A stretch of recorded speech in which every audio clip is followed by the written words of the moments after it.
The Martian Gene Crisis. Content Introduction. In the vast expanse of the solar system, humanity stumbles upon a momentous discovery.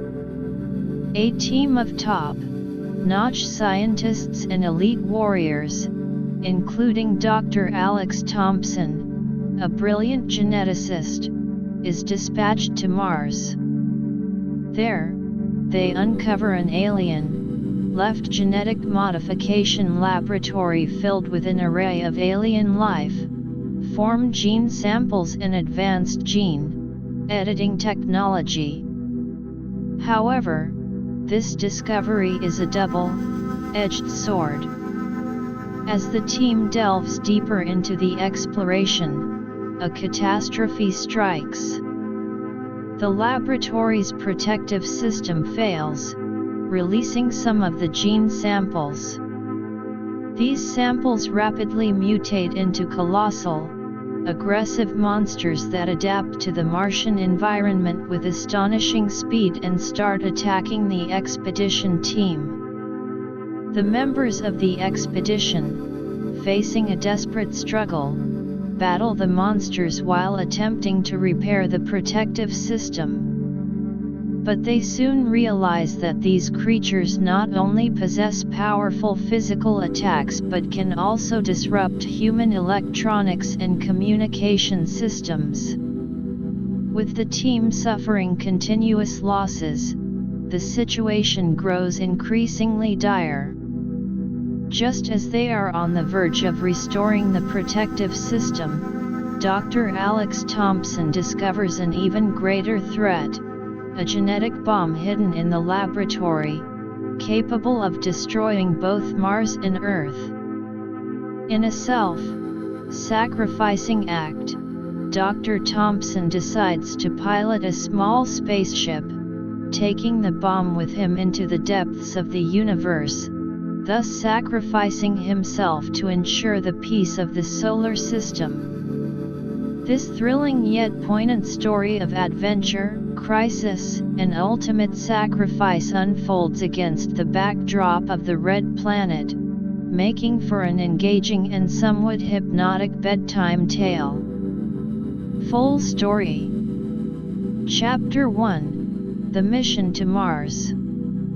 The year was 2099. The Earth had made remarkable strides in space exploration, and the red planet, Mars, had become a focal point of scientific interest. A joint venture between the world's leading space agencies had been formed, and a team was hand-picked for a special mission. At the heart of this team was Dr. Alex Thompson, a renowned geneticist with a sharp intellect and an insatiable curiosity for the unknown. Accompanying Dr. Thompson were a group of elite soldiers led by Captain Jake Carter. Jake was a battle-hardened veteran, with a no-nonsense attitude and a reputation for getting the job done. The team boarded the state-of-the-art spaceship, Astrius, and set off on their journey to Mars. The journey through the vast expanse of space was long but filled with anticipation. Dr. Thompson spent his time poring over the preliminary data that had been collected about the mysterious structure on Mars. It was believed to be an alien-made genetic modification laboratory, a discovery that could revolutionize humanity's understanding of life in the universe. When they finally landed on Mars, the team was greeted by the desolate yet fascinating Martian landscape. They quickly made their way to the location of the laboratory, which was hidden deep within a large crater. As they entered the structure, they were in awe of the advanced technology that surrounded them. Rows upon rows of canisters contained what they assumed were gene samples of various alien life forms. Dr. Thompson immediately began to analyze the samples, his excitement growing with each passing moment. But little did they know, this discovery was about to turn into a nightmare. Chapter 2: The Crisis Unleashed. As the team continued to explore the laboratory, a strange humming sound filled the air. Suddenly, the lights flickered, and the protective force fields that had been keeping the gene samples contained started to fail. Dr. Thompson's eyes widened in horror as he saw some of the canisters open, releasing a fine, glowing mist. The mist seemed to writhe and move on its own, and within seconds, it began to coalesce into something more solid. Small, worm-like creatures emerged from the mist, but they quickly grew in size. These creatures were unlike anything anyone had ever seen. Their skin was a strange, iridescent color, and they had multiple appendages that ended in sharp, menacing claws. The creatures, now fully formed and aggressive, let out a screeching sound and lunged at the expedition team. Captain Jake Carter immediately shouted orders, and the soldiers opened fire. The sound of gunshots filled the laboratory, but the creatures seemed almost impervious to the bullets. They charged forward, knocking some of the soldiers off their feet. Dr. Thompson, realizing the gravity of the situation, shouted, "We need to get to the control room and fix the protective system before more of these things are released." The team, now in a fight for their lives, started to make their way through the chaos towards the control room, all the while fending off the attacking creatures. Chapter 3: The Struggle for Survival. As they fought their way through the laboratory, the team faced one challenge after another. The creatures were not only physically powerful but also seemed to have an uncanny ability to disrupt the team's electronic equipment. The soldiers' guns started to jam, and the communication devices crackled with static, making it difficult for the team to coordinate their movements. One of the soldiers, Private Mark Johnson, was grabbed by one of the creatures. His screams echoed through the laboratory as the creature's claws dug into his body. Captain Carter rushed to his aid, using a combat knife to stab the creature in one of its many eyes. The creature let out a deafening screech and released Private Johnson, who was quickly dragged to safety by his comrades. Dr. Thompson, in the meantime, was trying to access the control panel to repair the protective system. But the control panel was encrypted with an alien code that he had never seen before. With the sounds of battle raging around him, he worked feverishly, using his knowledge of genetics and code, breaking to try and decipher the alien language.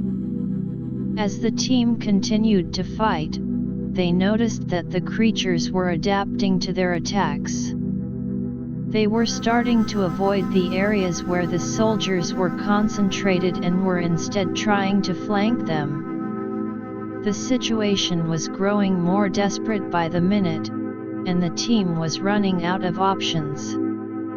Chapter 4: The Ultimate Decision. Just as Dr. Thompson was on the verge of cracking the code to repair the protective system, he made an even more terrifying discovery. Hidden deep within the laboratory's mainframe, there was a countdown for a genetic bomb. The bomb was set to detonate in less than an hour, and its power was enough to not only destroy Mars but also have a devastating impact on Earth.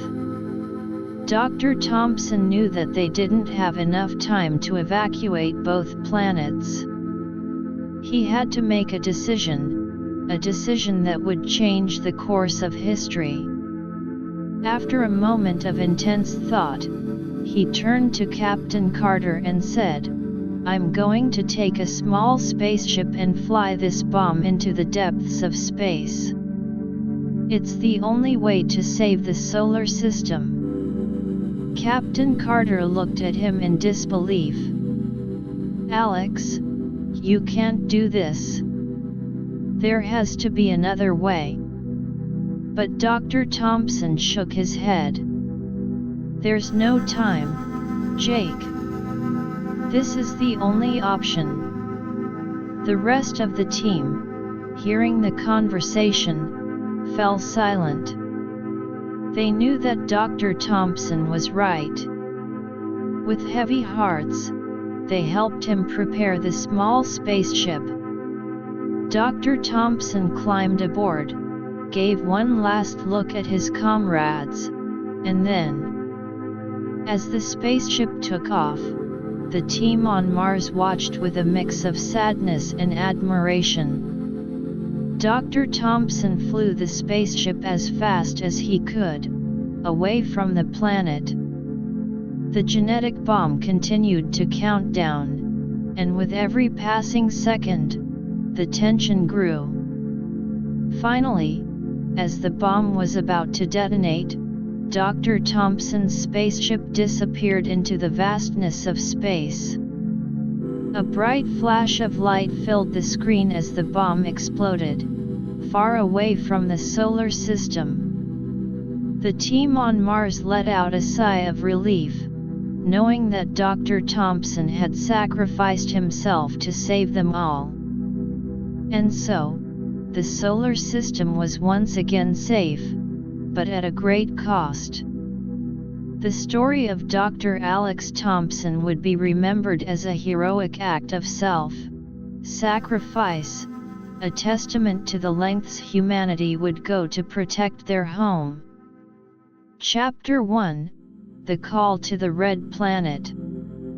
The year 2099 dawned with a sense of boundless possibility for humanity's space-faring endeavors. Earth, a planet that had long since mastered the challenges of its own atmosphere, now set its sights on the stars. And chief among its cosmic neighbors, Mars, the red planet, held a tantalizing promise of secrets yet to be unearthed. A global consortium of space agencies, pooling their vast resources and expertise, had come together to embark on a mission of unprecedented significance.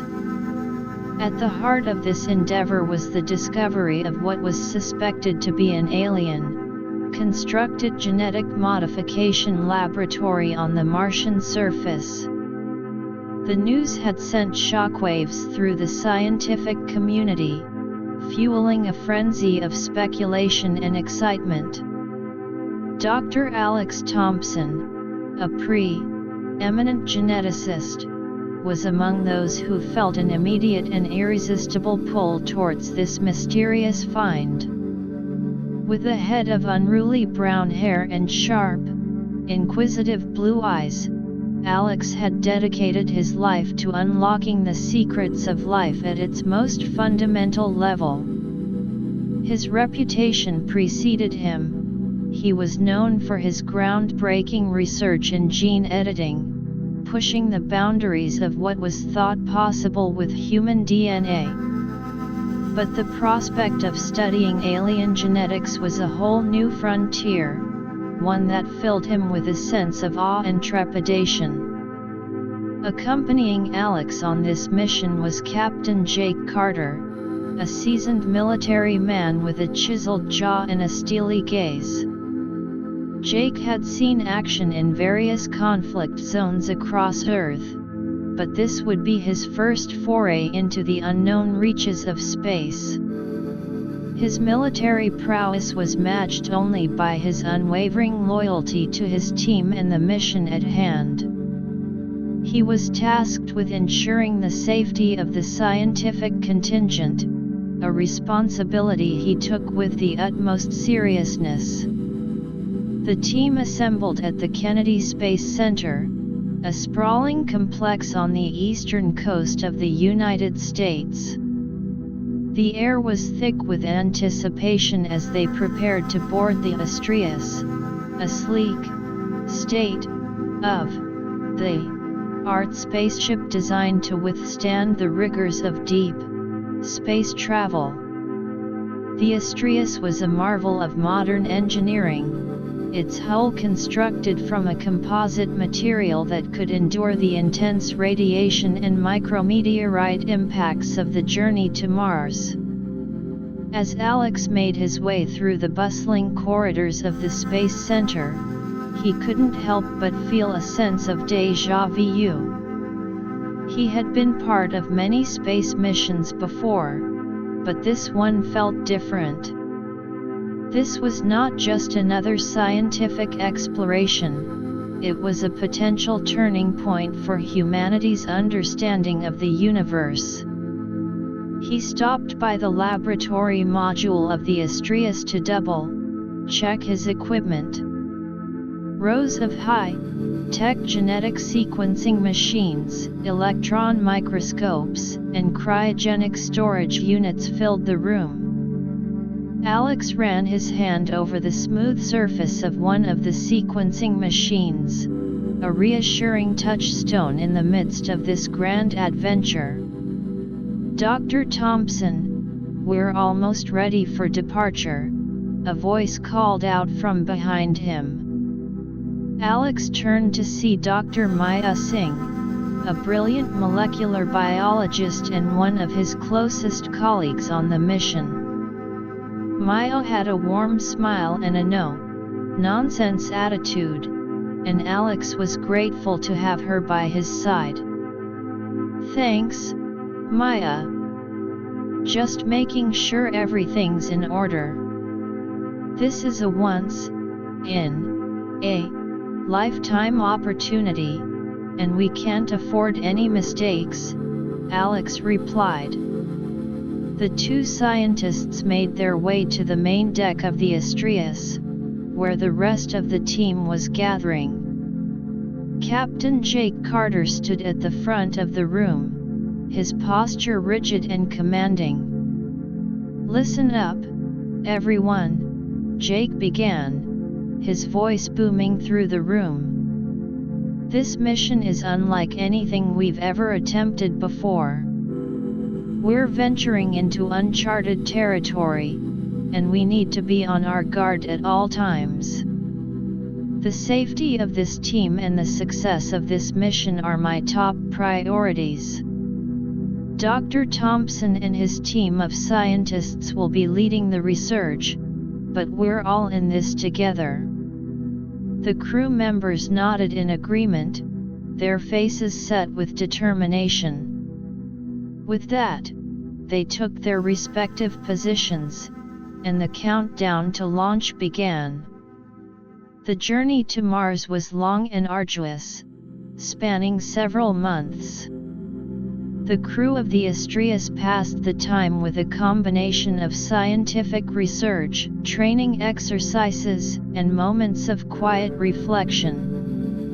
Alex spent much of his time poring over the limited data they had received about the suspected alien laboratory. The images sent back by the orbiting probes showed a large, domed structure buried beneath the Martian surface, its origin and purpose a complete mystery. One day, as Alex was studying the genetic signatures that had been detected near the site, Maya joined him in the laboratory. "Alex, have you noticed these strange patterns in the genetic data?" Maya asked, pointing at the holographic display in front of them. "They don't match any known genetic code, terrestrial or otherwise." Alex leaned in closer, his eyes narrowing in concentration. "You're right, Maya. These are definitely something new. It's as if these genes were designed for a completely different set of environmental conditions. The two scientists spent hours discussing the implications of their findings. Could these genes be the key to understanding the alien civilization that had built the laboratory? Or were they a warning sign of something more dangerous? As the Astrius drew closer to Mars, the crew's excitement and anticipation grew. They could see the red planet looming large in the viewing ports, its desolate landscape a stark reminder of the harsh environment they were about to enter. Finally, the day of landing arrived. The Astrius descended through the thin Martian atmosphere, its thrusters firing to slow its descent. The crew braced themselves as the spaceship touched down on the Martian surface with a gentle thud. "Welcome to Mars, everyone," Jake announced over the intercom. "Let's make history." The team quickly donned their spacesuits and made their way outside. The Martian landscape was a surreal sight, with its rust-colored sand dunes and towering rock formations. In the distance, they could see the entrance to the suspected alien laboratory, a large, circular hatch buried beneath a layer of dust. As they approached the hatch, Alex couldn't help but feel a sense of excitement and trepidation. This was it, the moment they had been waiting for. With a nod from Jake, the soldiers on the team began to clear the debris from the hatch. Using their high-powered lasers, they cut through the rusted seals that had kept the hatch closed for who knows how long. After what seemed like an eternity, the hatch finally creaked open, revealing a dark, narrow passageway leading down into the depths of the laboratory. Alex took a deep breath and stepped forward, his heart pounding in his chest. This was the beginning of a new chapter in human history, and he was determined to make the most of it. The team descended the passageway, their flashlights cutting through the darkness. The air was thick with a musty smell, and the walls were lined with strange symbols and markings that none of them could decipher. As they reached the bottom of the passage, they entered a large, circular chamber. Rows upon rows of cylindrical canisters filled the room, each one glowing with a faint, otherworldly light. Alex rushed over to the nearest canister and examined it closely. Through the clear glass, he could see what appeared to be a genetic sample, suspended in a strange, blue-green liquid. "These are definitely alien gene samples," Alex exclaimed, his voice filled with excitement. "We've hit the jackpot, guys." The team began to spread out, carefully examining the canisters and the equipment that surrounded them. Dr. Maya Singh started to take readings from the various consoles, trying to make sense of the alien technology. Captain Jake Carter and his soldiers kept a watchful eye, their weapons at the ready. As Alex continued to explore the chamber, he noticed something strange.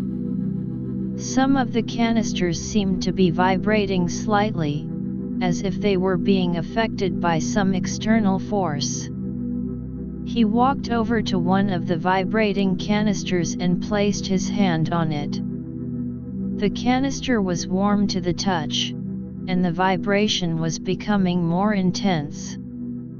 Suddenly, there was a loud crack, and the glass of the canister shattered. A fine, glowing mist escaped from the broken canister, filling the air with a strange, iridescent light. Alex stumbled backwards, coughing as the mist filled his lungs. "What the hell is that?" Jake shouted, his voice filled with alarm. The mist seemed to have a life of its own, swirling and coalescing into strange, amorphous shapes.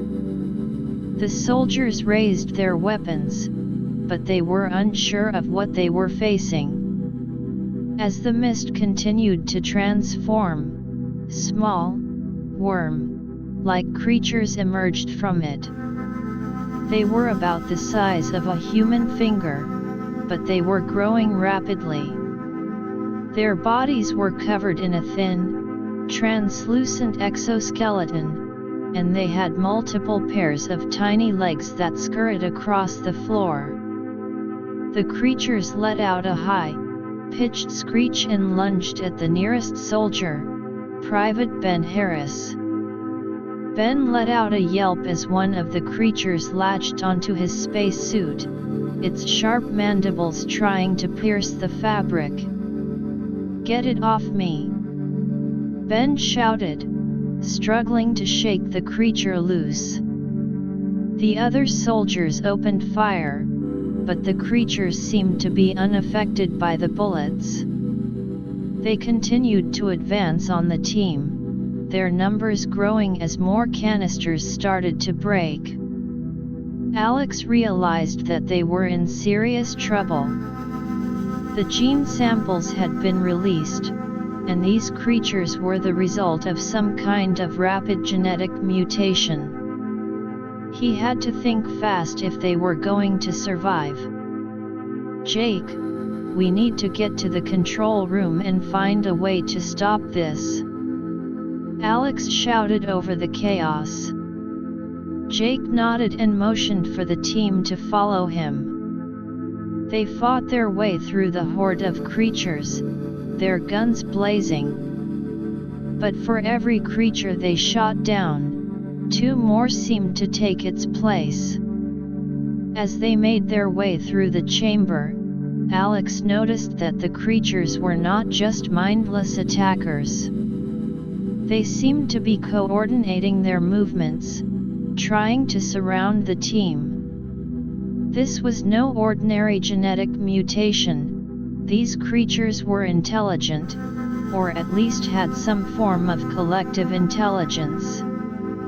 The team finally reached a large, metal door at the far end of the chamber. Jake tried to open it, but it was locked. Alex searched the nearby console for a way to unlock the door, his fingers flying over the strange controls. After a few tense moments, the door slid open with a hiss, revealing a long corridor. The team rushed through the corridor, the creatures hot on their heels. As they ran, Alex couldn't help but wonder what other horrors awaited them in this alien laboratory. And more importantly, could they find a way to stop the genetic disaster that was unfolding before their eyes? The escalating crisis. As the team fled down the corridor, the relentless pursuit of the mutated creatures sent shivers down their spines. The narrow passageway echoed with the screeches of the creatures and the desperate footsteps of the team members. Private Ben Harris, still shaken from the initial attack, stumbled and nearly fell. Captain Jake Carter quickly reached back and grabbed his arm, pulling him forward. "Keep it together, Ben," Jake shouted, his voice firm but reassuring. "We can't afford any mistakes now." Dr. Alex Thompson, in the lead, scanned the surroundings for any signs of the control room. The walls of the corridor were lined with strange symbols and glowing panels, but he had no idea what they meant. Every now and then, he would glance back to check on the team, his heart pounding with a mix of fear and determination. The creatures, undeterred by the gunfire, continued to close in. Their numbers seemed to be multiplying, and their speed was increasing with each passing second. One of the soldiers, Private Lisa Chen, turned around and unleashed a hail of bullets at the approaching horde. The creatures hissed and screeched as the bullets hit them, but they showed no signs of slowing down. "These things are like nothing I've ever seen," Lisa exclaimed, her eyes wide with disbelief. "Our weapons don't seem to be having much of an effect." Alex knew she was right. They needed to find a way to stop these creatures, and fast. As they rounded a corner, they came across a large, circular room filled with complex machinery. Alex's eyes lit up. This had to be the control room. "Over there!" Alex shouted, pointing towards the room. The team made a dash for it, but just as they reached the entrance, a large, tentacle-like appendage shot out from the darkness and grabbed Private Mark Johnson. Mark let out a blood-curdling scream as he was dragged away.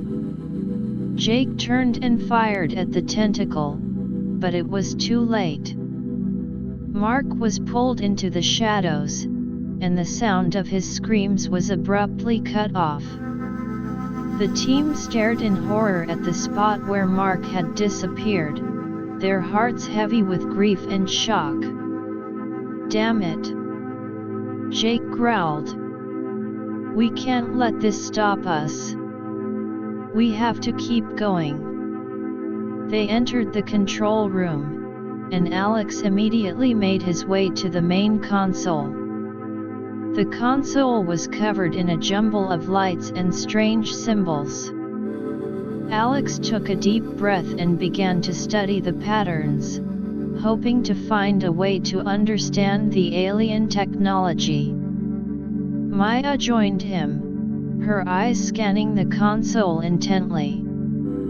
"Alex, I think these symbols might be some sort of control commands. But it's going to take time to decipher them." Time was something they didn't have. The creatures were getting closer, and the sound of their approaching footsteps was growing louder. Jake and the other soldiers took up positions around the entrance, ready to defend the room at all costs. Alex focused his mind, trying to piece together the puzzle of the alien console. He remembered some of the genetic patterns they had seen earlier in the canisters and tried to find a connection. After what seemed like an eternity, he noticed a pattern emerging. The symbols seemed to be related to the genetic structure of the creatures. "I think I'm onto something," Alex said, his voice filled with a mix of excitement and urgency. "These symbols might be used to deactivate the creature's genetic mutations." Maya nodded, her eyes fixed on the console. "If you're right, we might be able to reverse the process and stop them in their tracks." Just then, a creature lunged into the room. Jake and the soldiers opened fire, but the creature was moving too fast. It dodged the bullets and made a beeline for Alex. Alex froze for a moment, his eyes wide with fear. But then, he quickly grabbed a nearby tool and swung it at the creature. The tool connected with the creature's head, and it let out a screech of pain before falling to the ground. The brief distraction gave Alex a moment to think. He quickly input a series of commands into the console, hoping against hope that he was doing the right thing. The console let out a series of beeps, and the lights on it started to flash erratically. Did it work? Maya asked, her voice filled with anticipation. But before Alex could answer, the room was filled with an even louder screeching sound. The creatures outside seemed to be getting more agitated, and their numbers were increasing rapidly. "I don't think so," Alex said, his face pale. "We might have just made things worse." Suddenly, the floor began to shake violently. The team struggled to keep their balance as the entire laboratory seemed to be in the throes of some kind of internal malfunction. Alex realized that the genetic mutations were causing a chain reaction within the laboratory's systems. "Jake, we need to find a way to stabilize the situation, or this whole place is going to blow," Alex shouted over the noise. Jake nodded and turned to his soldiers. "We need to buy Dr. Thompson some time. Hold the creatures off at all costs." The soldiers braced themselves as more creatures poured into the room. The battle was fierce, with the soldiers fighting with all their might to keep the creatures at bay. But the creatures were relentless, and the soldiers were starting to tire. As the battle raged on, Alex and Maya continued to work on the console. They knew that the fate of the entire team, and perhaps even the solar system, depended on their ability to figure out the alien technology and stop the genetic disaster. Alex's mind raced as he tried to think of another approach. He remembered the energy signatures they had detected earlier in the laboratory. Could they use the energy systems to counteract the genetic mutations? "May, what if we try to use the energy output from the laboratory to disrupt the creature's genetic code?" Alex asked, his eyes fixed on the console. Maya's eyes widened. "It might work, but it's a risky move. We don't know how the energy will interact with the genetic material." But with no other options left, they decided to give it a try. Alex started to search for the controls to the energy systems, while Maya continued to monitor the genetic patterns on the console. As Alex was about to input the commands to redirect the energy, a large creature managed to break through the soldiers' defenses and lunged at him. Alex quickly dodged, but the creature's claws grazed his arm, leaving a deep gash. "Alex!" Maya screamed. Jake saw what was happening and rushed to Alex's aid.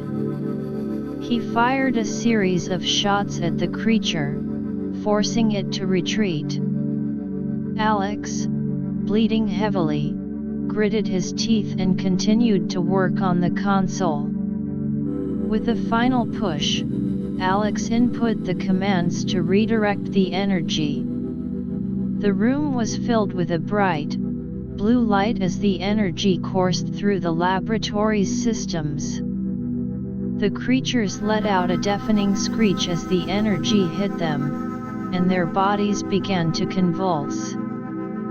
For a moment, everything seemed to freeze. The team held their breath, waiting to see what would happen. And then, to their relief, the creatures started to shrink in size. The genetic mutations were reversing, and the creatures were slowly returning to their original, less aggressive forms. "Did we do it?" Lisa asked, her voice filled with hope. Alex nodded, a weak smile on his face. I think so. But we're not out of the woods yet. We still need to figure out how to contain these gene samples and prevent this from happening again. Just then, a warning siren went off. Alex and Maya looked at the console, their eyes widening in horror. The genetic bomb that Alex had suspected earlier was now armed, and it was set to detonate in less than an hour. Chapter 3: The Race Against Time. With the genetic bomb's countdown looming large, a palpable sense of doom filled the control room. Alex, his arm still bleeding from the creature's attack, stared at the console in disbelief. The red numbers on the display were ticking down relentlessly, a grim reminder of the impending catastrophe. Less than an hour. Maya exclaimed, her voice shrill with panic. We can't possibly disarm this thing in such a short time. We don't even fully understand the alien technology yet. Jake, who had been leading the defense against the now weakened creatures, rushed over to the console. His face was grim, but his eyes were filled with determination. We have to try, Maya. There's no other choice. If that bomb goes off, it'll wipe out Mars and could have a devastating impact on Earth as well. Alex took a deep breath, trying to steady his nerves. He knew Jake was right. They had come too far to give up now. He turned back to the console, his mind racing as he tried to make sense of the alien symbols related to the bomb's control mechanism. Look, Maya, Alex said, pointing at a series of symbols on the console. These might be the key to accessing the bomb's core systems. But we need to be extremely careful. One wrong move and we could trigger an early detonation. Maya nodded, her fingers already flying over the console as she tried to decipher the symbols. Meanwhile, Jake and the soldiers continued to keep an eye on the creatures. Although they had reverted to their less aggressive forms, there was no telling when they might mutate again. The room was filled with an uneasy silence, broken only by the soft beeping of the console and the occasional screech of a creature. Alex and Maya worked feverishly, their brows furrowed in concentration. Every now and then, Alex would glance at the countdown timer, his heart sinking with each passing second. Suddenly, Maya let out a gasp. Alex, I think I've found something. These symbols seem to be related to the bomb's power source. If we can cut off the power, we might be able to disarm it. Alex's eyes lit up. That could work. But we need to find the right sequence to do it. One mistake and... Before he could finish, a loud explosion echoed through the laboratory. The floor shook violently, and the team was thrown off balance. Jake quickly regained his footing and shouted, "What was that?" One of the soldiers, Private Tom Wilson, rushed over. "Sir, it looks like part of the laboratory's outer structure has been compromised. We don't know if it was the creatures or some other malfunction." Jake cursed under his breath. They didn't need any more complications at this critical moment. "Keep an eye on the perimeter, Tom. We can't afford any more surprises." Alex and Maya, undeterred by the explosion, continued their work on the console. Alex was now certain that they were on the right track to disarming the bomb. But the symbols were incredibly complex, and they were running out of time. As they delved deeper into the console's commands, they discovered a hidden layer of encryption. This encryption was designed to prevent unauthorized access to the bomb's disarming mechanism. Alex knew that breaking this encryption would require a different approach. May, we need to think outside the box. These symbols are encrypted, and brute force won't work. We need to find a pattern, something related to the genetic code we've been studying, Alex said, his eyes fixed on the console. Maya nodded, her mind racing. She remembered the unique genetic patterns they had found in the alien gene samples. Could there be a connection between those patterns and the encryption? After a few moments of intense thought, Maya exclaimed, "Alex, I think I've got it. The genetic patterns we saw earlier, they match some of the symbol combinations here. It could be a key to decrypting this." Alex quickly examined the symbols Maya was pointing at. She was right. There was a distinct correlation. They began to input a series of commands based on this new discovery. The console beeped in response, and the encryption layer started to show signs of breaking. Just then, the creatures outside seemed to sense something was changing. They began to grow agitated again, and their screeches filled the air. Jake and the soldiers readied their weapons, prepared for another attack. "Hold your ground, men!" Jake shouted. "We can't let these things interfere with Dr. Thompson and Dr. Singh's work." The soldiers braced themselves as the creatures charged towards the control room. The battle outside raged on, with the soldiers using every ounce of their training to keep the creatures at bay. But the creatures were becoming more aggressive by the minute, and the soldiers were starting to struggle.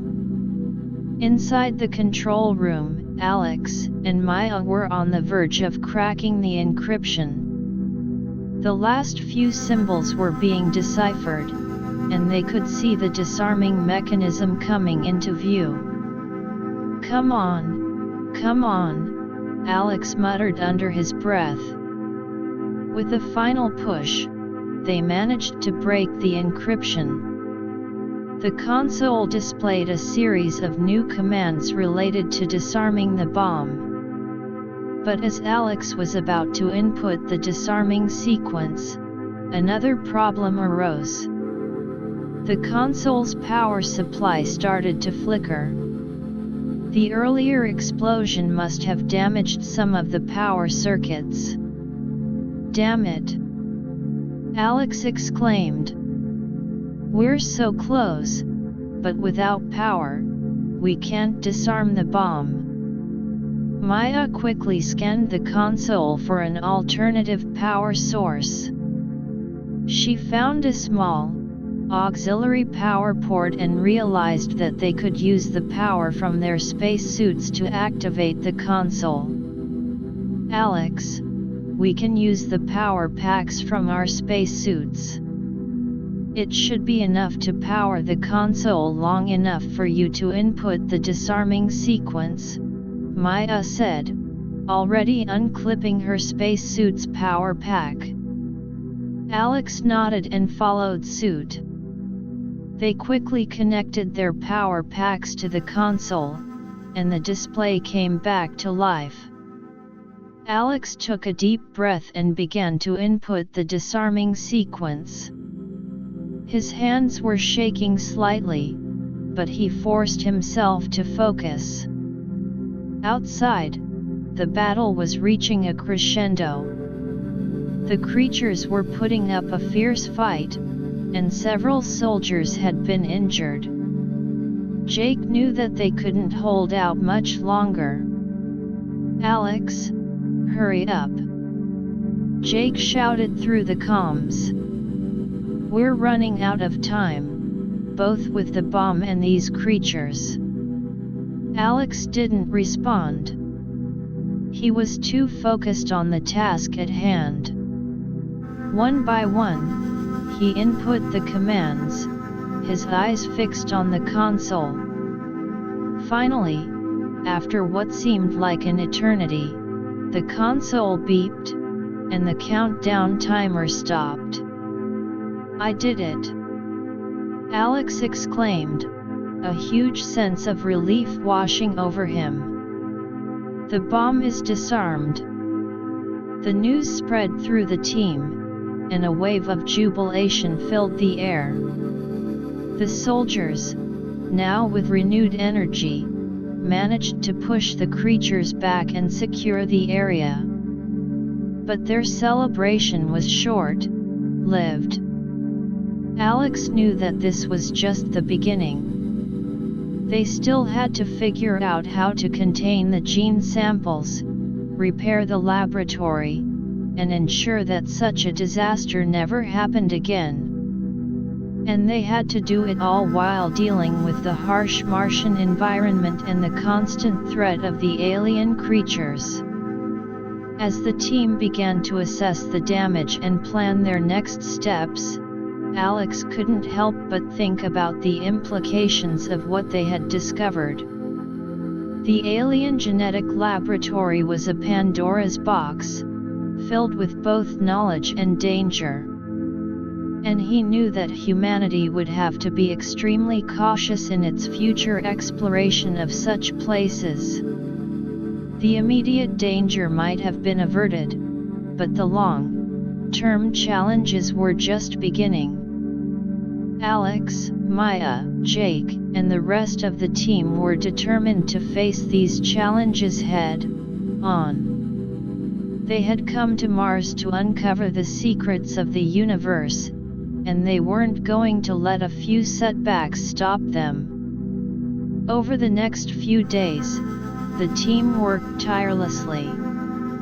The scientists, led by Alex and Maya, developed a plan to create a new, more secure containment system for the gene samples. They used a combination of Earth-based technology and some of the alien materials they had found in the laboratory to construct a series of reinforced canisters. These canisters were designed to withstand any potential genetic mutations and prevent the samples from leaking.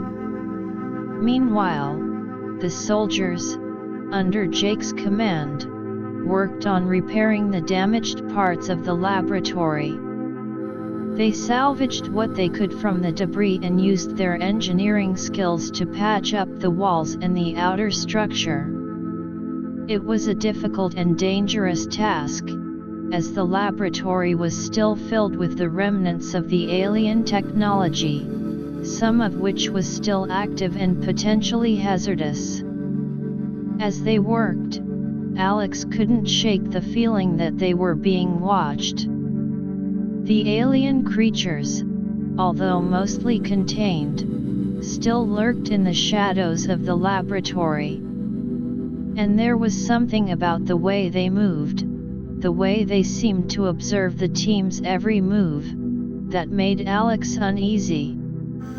One day, while Alex was examining one of the newly constructed canisters, he noticed a strange symbol on the floor. It was different from the ones they had seen before, and it seemed to be glowing faintly. Alex called Maya over to take a look. "May, what do you make of this?" Alex asked, pointing at the symbol.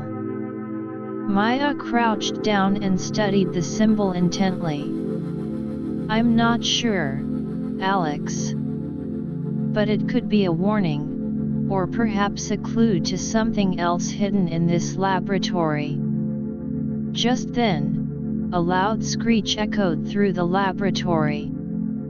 The team immediately went on high alert. Jake and the soldiers rushed to the source of the sound, while Alex and Maya followed close behind. When they reached the area, they found a group of the alien creatures gathered around a large, sealed door. The creatures were scratching at the door, as if trying to get in. "What's behind that door?" Jake asked, his gun at the ready. Alex shook his head. "I don't know. But whatever it is, the creatures seem very interested in it." The team decided to investigate. They used some of the equipment they had brought with them to scan the door and try to determine what was on the other side. The scan revealed that there was a large, empty chamber behind the door, but there were also some strange energy readings. "Those energy readings are off the charts," Maya said, her eyes wide with concern. "It could be another bomb, or something even more dangerous." Jake looked at Alex. "What do you think, Dr. Thompson? Should we open the door?" Alex thought for a moment. "We can't just ignore it. But we need to be extremely careful. These creatures might be trying to get to whatever's in there for a reason. It could be the key to understanding this whole mess." With that, the team prepared to open the door. Jake and the soldiers took up defensive positions, while Alex and Maya worked on unlocking the door. The process was slow and cautious, as they didn't know what to expect.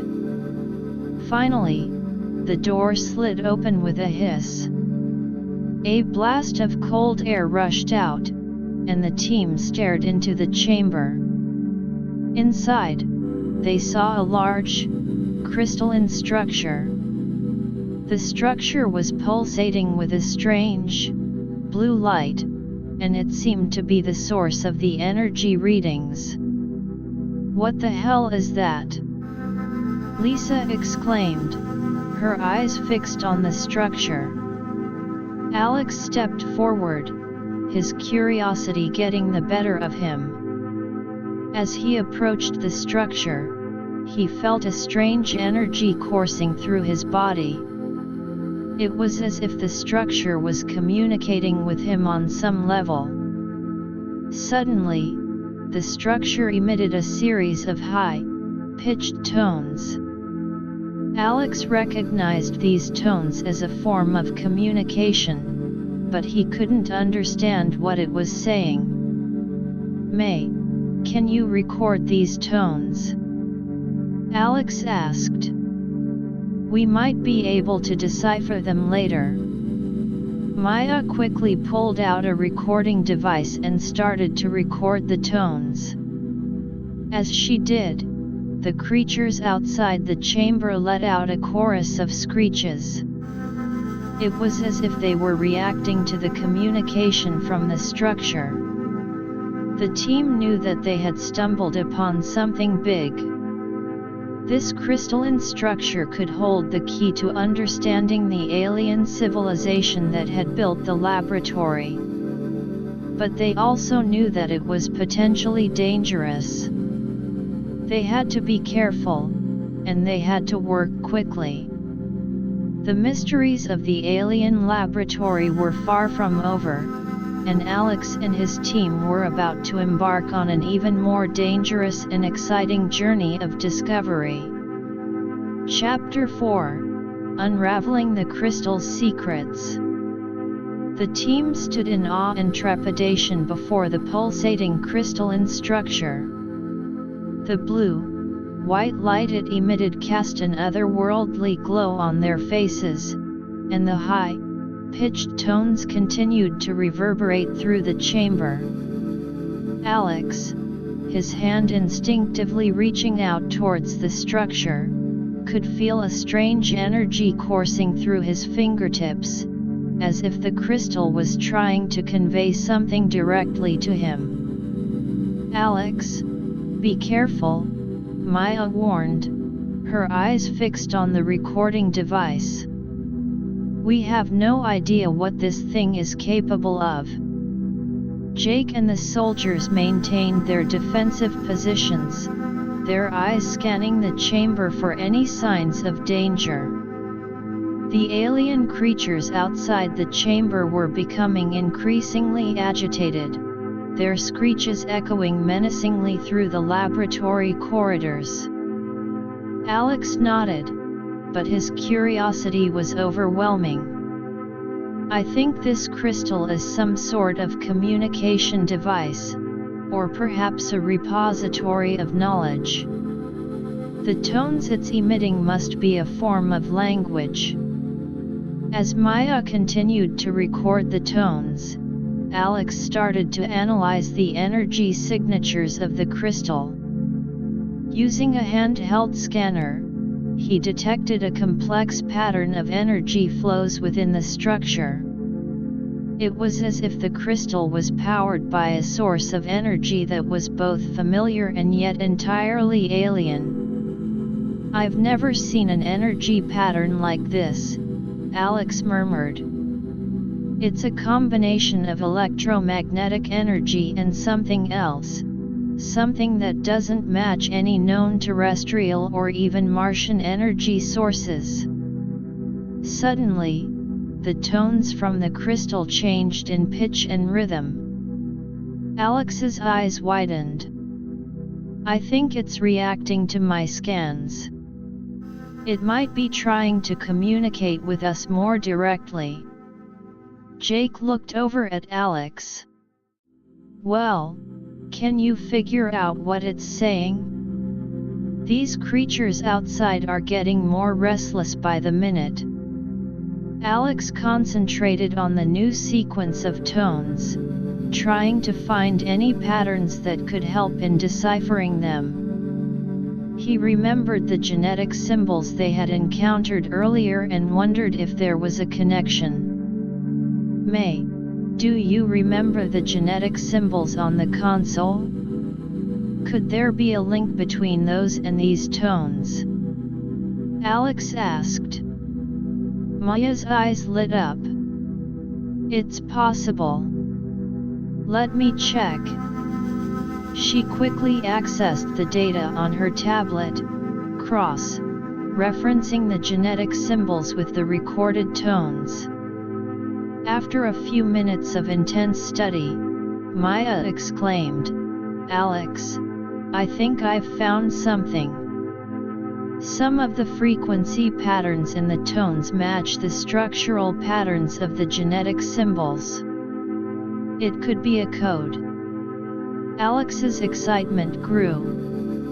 "If that's the case, we might be able to crack this code and understand what the crystal is trying to tell us." The two scientists began to work feverishly, trying to map the frequency-symbol relationship. Meanwhile, Jake and the soldiers were engaged in a tense stand-off with the alien creatures.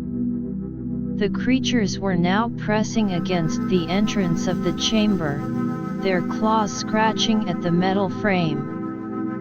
"Hold them back, men," Jake ordered. "We can't let them disrupt Dr. Thompson and Dr. Singh's work." The soldiers fired warning shots, but the creatures seemed undeterred. They were driven by an intense urge to reach the crystal, as if it held some sort of primal significance to them. Inside the chamber, Alex and Maya were making progress. They had managed to decipher the first few words of the crystal's message. "Alex, I think it's saying something about the great balance and the forbidden experiment, Maya said, her voice filled with excitement. Alex nodded. That could explain a lot. Maybe the genetic experiments in this laboratory were part of an attempt to maintain some sort of cosmic balance, but something went horribly wrong. As they continued to decipher the message, they learned that the crystal was a warning device, left behind by the alien civilization. The genetic bomb they had disarmed was just one part of a larger, more dangerous plan. The laboratory was designed to create a new form of life that could adapt to any environment, but the experiment had spiraled out of control. The crystal is warning us that there are more hidden dangers in the laboratory, Alex said, his face pale. We need to be extremely cautious. Just then, the crystal emitted a series of rapid, urgent tones. Alex quickly deciphered the message. It says that the creatures are drawn to the crystal because it contains the key to reversing their mutations completely. But if we use it incorrectly, it could trigger an even more catastrophic event. Jake looked at Alex. So, what do? We can't just leave these creatures in their current state, and we can't risk another disaster. Alex thought for a moment. We need to find a way to use the crystal's power to reverse the mutations in a controlled manner. But first, we need to understand how the crystal works. The team decided to set up a makeshift research station around the crystal. Alex and Maya began to study the crystal's energy output, its structure, and the way it interacted with the alien creatures.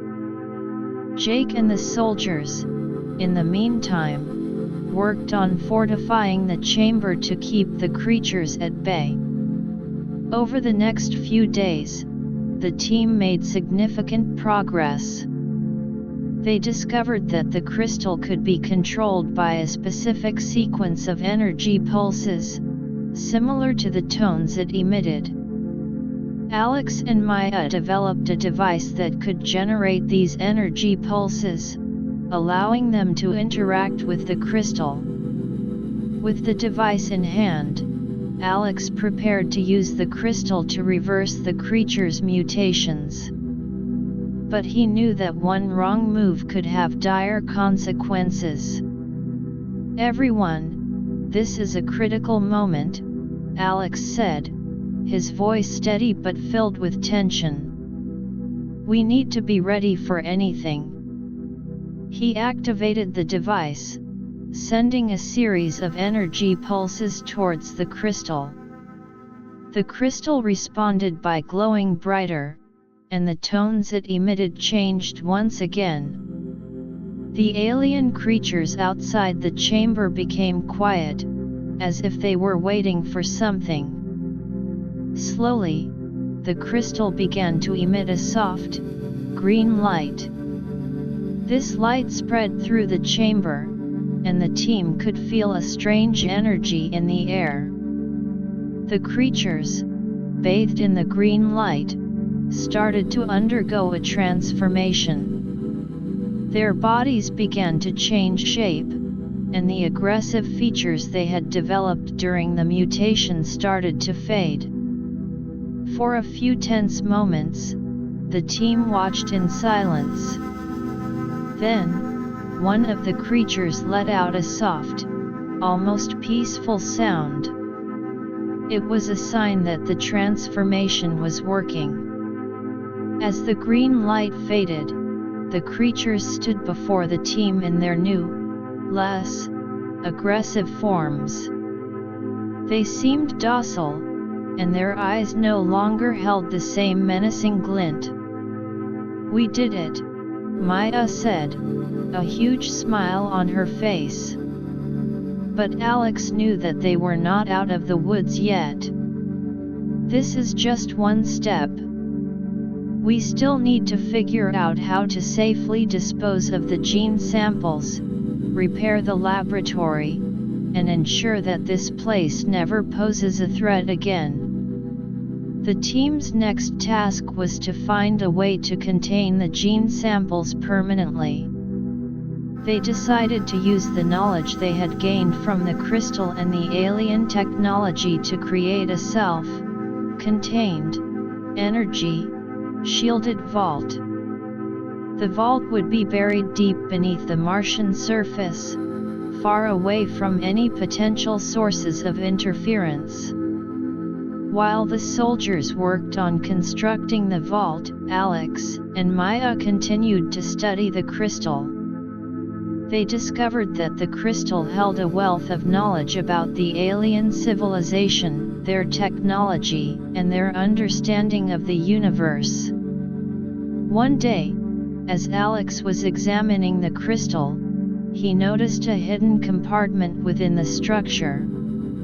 Using a small, precision tool, he carefully opened the compartment. Inside, he found a small, disc-shaped object. The disc was made of a strange, metallic material that seemed to shift colors as he turned it in his hand. Alex called Maya over to take a look. "May, this could be something important. It might hold more secrets about the alien civilization," Alex said. Maya examined the disc closely. "It looks like some sort of data storage device. But we'll need to find a way to access the data." The team decided to bring the disc back to the Astrius, their spaceship. They hoped that the advanced equipment on board would help them unlock the disc's secrets. Back on the Astrius, they spent hours trying to interface the disc with their data, reading devices. Finally, after several failed attempts, they found a way to access the data. The disc contained a detailed history of the alien civilization. They learned that the aliens had been a highly advanced race, but their thirst for knowledge and power had led them to conduct dangerous genetic experiments. The laboratory on Mars was just one of many such facilities they had built across the universe. The aliens had been trying to create a super-organism that could exist in any environment, a being that could bridge the gaps between different forms of life. But the experiment had backfired, leading to the creation of the dangerous mutants they had encountered. As they read through the data, Alex and Maya realized that there were other laboratories out there, potentially still active and posing a threat to the universe. "Jake, we need to inform Earth about this," Alex said. "We can't let these other laboratories fall into the wrong hands." Jake nodded. "You're right, Dr. Thompson. But first, we need to finish our work here on Mars. We need to make sure this place is secure and that the gene samples are safely contained."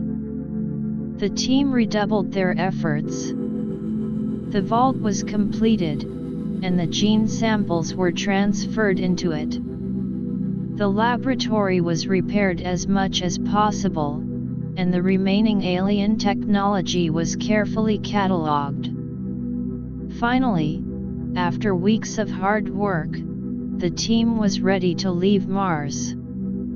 They had accomplished a great deal, but they also knew that they had uncovered a much larger problem. As the Astrius lifted off from the Martian surface, Alex looked out of the window at the red planet below. He knew that their journey had just begun.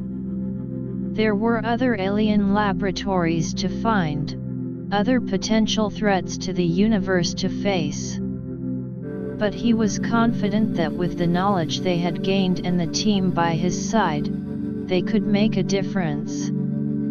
The team returned to Earth as heroes, but they were also burdened with the weight of their discovery. They immediately began to work with the global scientific community to develop a plan to locate and neutralize the other alien laboratories. Alex, Maya, and Jake became the leaders of this new cosmic mission. They knew that the road ahead would be long and filled with challenges, but they were ready to face whatever the universe had in store for them.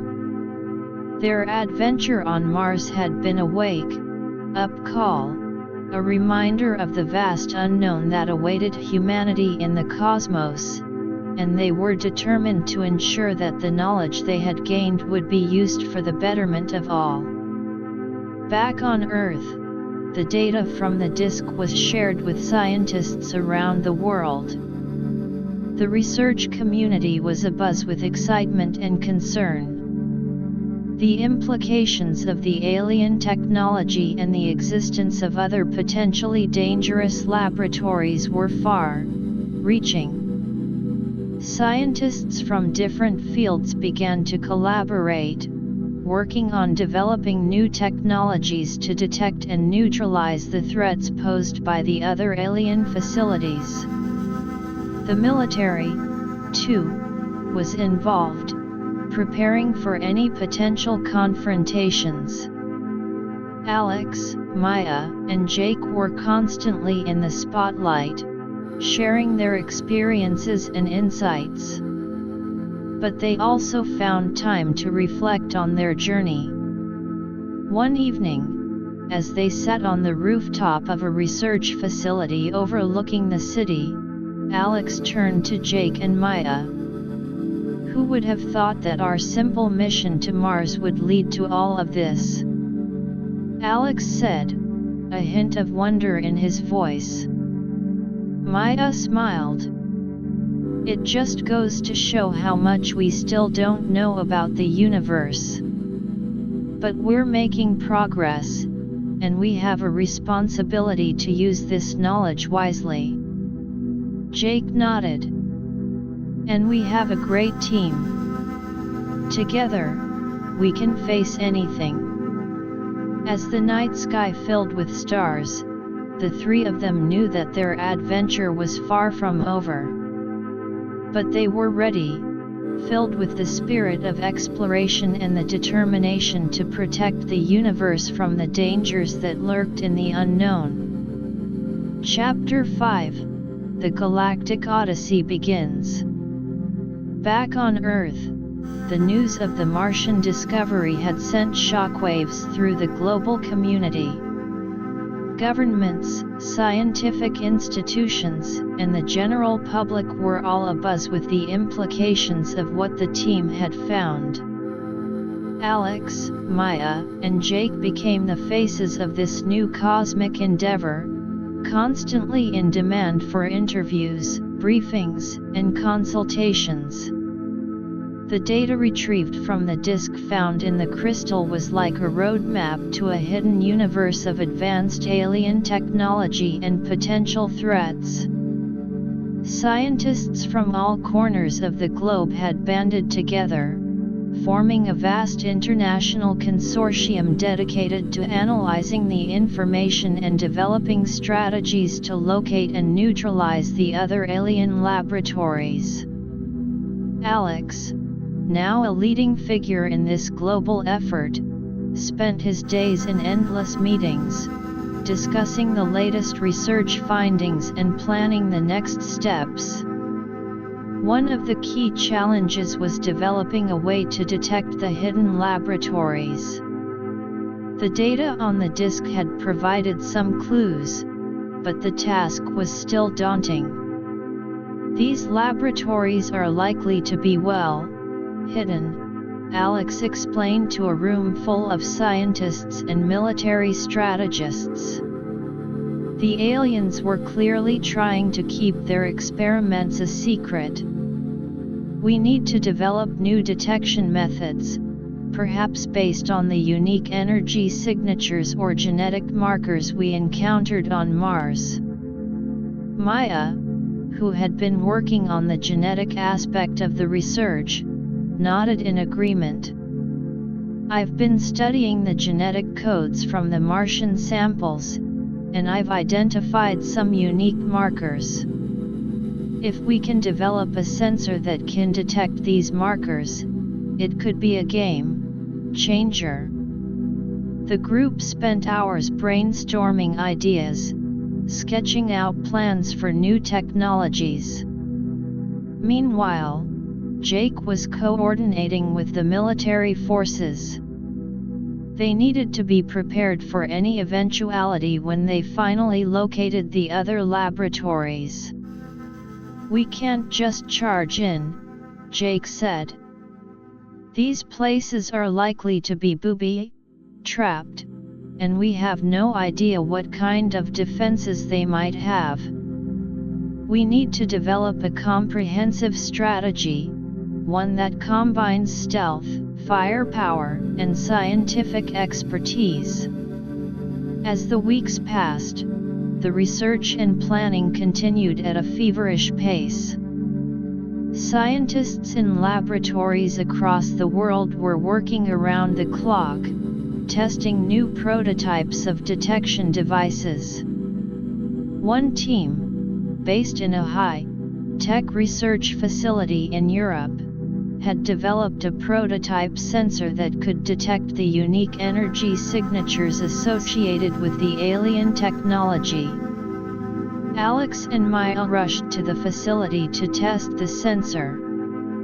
They were greeted by Dr. Elena Rossi, the lead scientist of the project. "Dr. Thompson, Dr. Singh, I'm excited to show you our latest work," Elena said, her eyes bright with enthusiasm.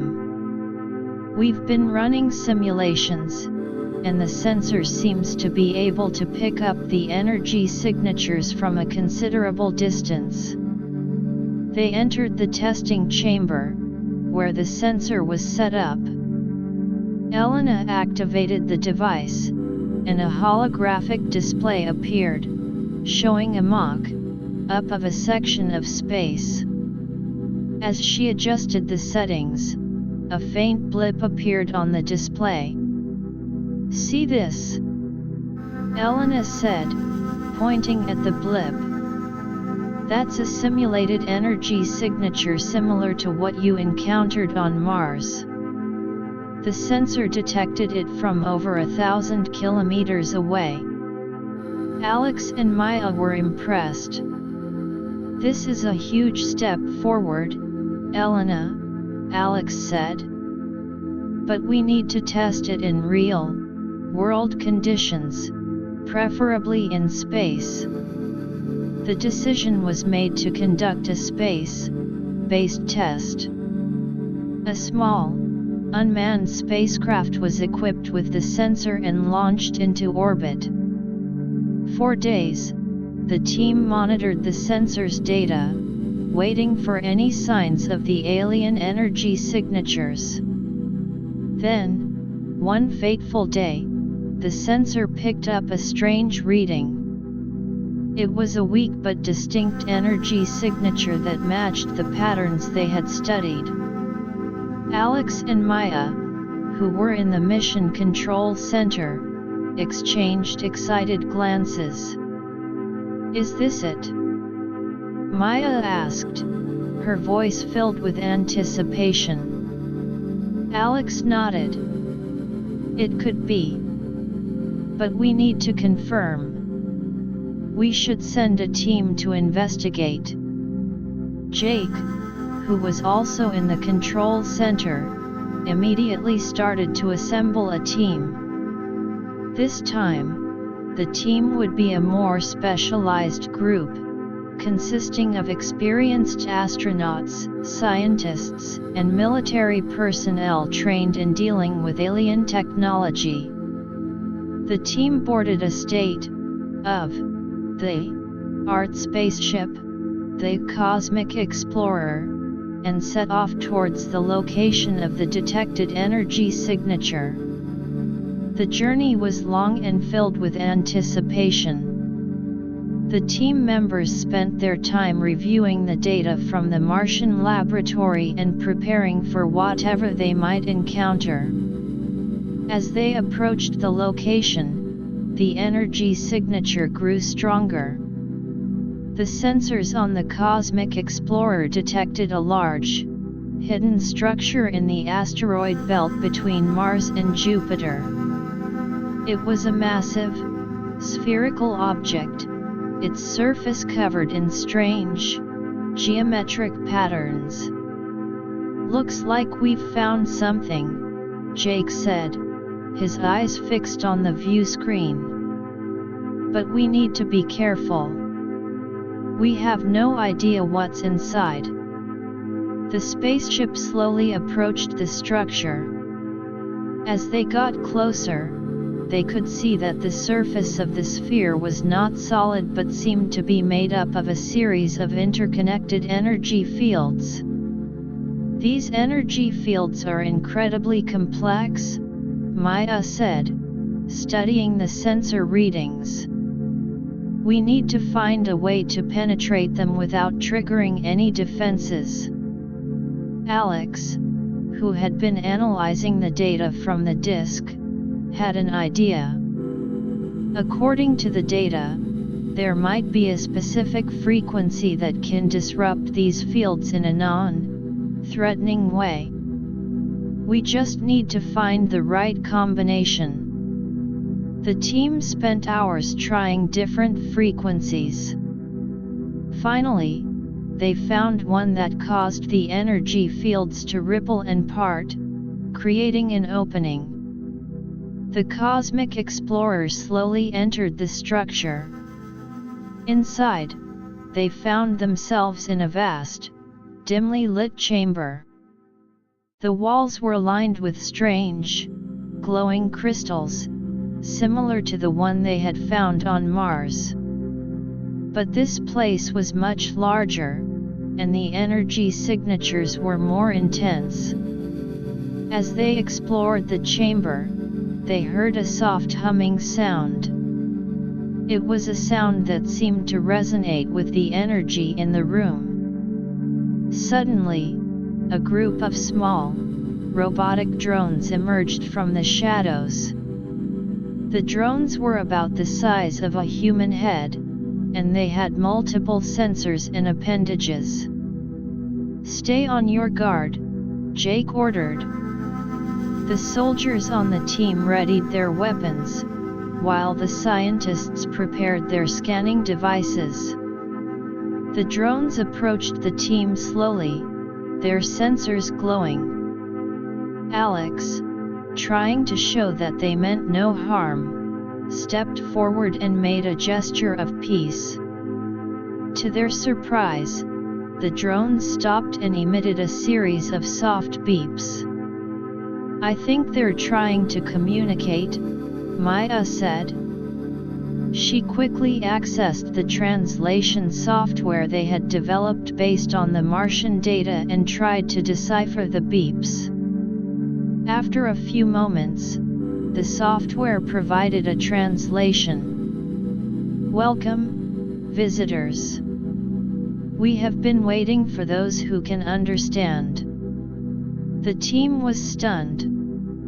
Alex replied, using the same beeping sound pattern as the drones. "Who are you? What is this place?" The drones responded, "We are the guardians of this place. This is a research outpost, one of many. The experiments here were designed to understand the fundamental nature of life and the universe." Alex and the team exchanged glances. They had a million questions, but they also knew they needed to be cautious. "Ask them about the genetic experiments and the potential dangers," Jake whispered to Maya. Maya relayed the question to the drones. The drones beeped in response. The genetic experiments were part of a grand plan to create a universal life form. But there were mistakes, and some of the experiments escaped our control. Alex realized that this was a crucial moment. They needed to find out more about the other laboratories and how to stop the potentially dangerous experiments. Do you know about the other laboratories? Alex asked through the beeping pattern. The drones beeped. Yes, we know. There are several others, each with its own set of experiments. Some are more dangerous than this one. The team knew they had to act quickly. They needed to get the information about the other laboratories and find a way to shut them down. But they also had to be careful not to trigger any defenses or cause the drones to turn hostile. As they continued to communicate with the drones, they learned that the other laboratories were located in different parts of the solar system, hidden in remote locations. The drones also provided some clues about the security systems and the types of experiments being conducted in each laboratory. Jake, we need to get this information back to Earth as soon as possible, Alex said. We can't handle all these laboratories on our own. We need a coordinated global effort. Jake nodded. Agreed. But we also need to make sure this place doesn't pose a threat while we're away. The team decided to leave a small group behind to monitor the situation and continue communicating with the drones. The rest of the team, along with the valuable information they had gathered, returned to Earth. Back on Earth, the news of their discovery spread like wildfire. The global community was now more determined than ever to locate and neutralize the other alien laboratories. Plans were immediately set in motion to launch more expeditions, each targeted at a specific laboratory location provided by the drones. Alex, Maya, and Jake were once again at the center of the action. They worked with the international consortium to develop detailed strategies for each mission. The next phase of their cosmic odyssey had begun, and they knew that the challenges ahead would be even greater than the ones they had faced on Mars. But they were ready, armed with new knowledge and a global team dedicated to safeguarding the universe from the unknown perils of the alien experiments. As the preparations for the upcoming missions were underway, Alex couldn't help but feel a sense of responsibility. They had stumbled upon a cosmic mystery, and it was up to them to ensure that the knowledge they had gained was used to protect rather than endanger the universe. One day, while discussing the mission plans with Maya and Jake, Alex said, "This is just the beginning. The universe is full of secrets, and we've only scratched the surface. But I believe that together, we can make a difference." Maya nodded. "Yes, and we have a great team. The global scientific community is behind us, and we have the technology and the will to succeed." Jake smiled. "Let's do this. We've faced challenges before, and we've overcome them. These alien laboratories won't know what hit them." With that, the team continued their work, filled with determination and a sense of purpose. The future was uncertain, but they were ready to face whatever the universe had in store for them as they embarked on this new and exciting chapter of their galactic odyssey. Chapter 6: the perilous missions. The global consortium, fueled by the newfound knowledge from the encounter with the drones in the hidden asteroid-based laboratory, wasted no time in mobilizing for the upcoming missions. Alex, Maya, and Jake found themselves in the thick of the action, coordinating with teams from different countries and disciplines. Each mission was meticulously planned, taking into account the unique characteristics of the target alien laboratory as revealed by the drone-provided information.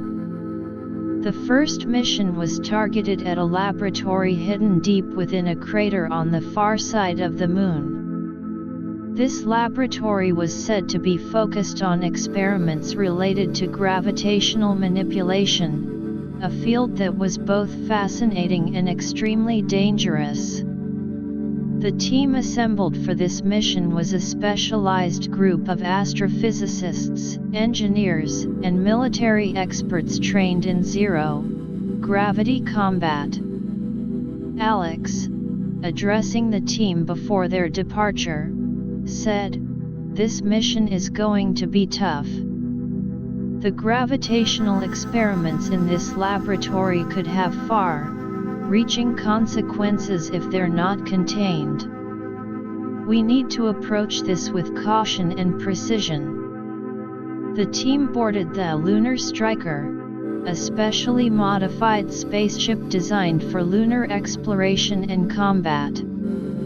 As they hurtled towards the Moon, the members reviewed their mission objectives and studied the limited data they had on the laboratory's layout and potential defenses. Upon reaching the Moon, the Lunar Striker landed near the entrance of the crater. The team, clad in advanced spacesuits, made their way down into the crater. The terrain was rough and uneven, and the low-gravity environment made movement both challenging and somewhat disorienting. As they neared the laboratory, they encountered the first line of defense, a series of energy-based barriers. These barriers were pulsating with a strange, purple light, and any attempt to touch them resulted in a powerful electrical shock. Maya, using a handheld scanner, studied the energy patterns of the barriers. "These are different from the ones we encountered in the asteroid laboratory. But I think I can find a way to disrupt them." She spent several minutes analyzing the data, her fingers flying over the scanner's controls. Finally, she managed to identify a frequency that, when emitted from a device they had brought along, caused the barriers to flicker and then disappear. The team moved forward cautiously, entering the laboratory through a large, metallic door. Inside, they found a maze of corridors filled with strange, humming machinery. The air was thick with an otherworldly energy, and the walls were lined with glowing symbols that none of them could decipher. Suddenly, a group of robotic sentinels emerged from the shadows. These sentinels were larger and more heavily armed than the drones they had encountered before. They had large, menacing guns mounted on their arms and their red, glowing eyes fixed on the intruders. "Take cover!" Jake shouted. The team quickly scattered, taking shelter behind large pieces of equipment.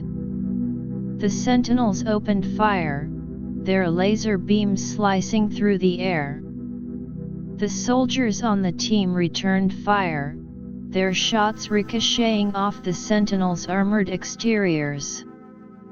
Alex, in the meantime, was looking for a way to disable the sentinels.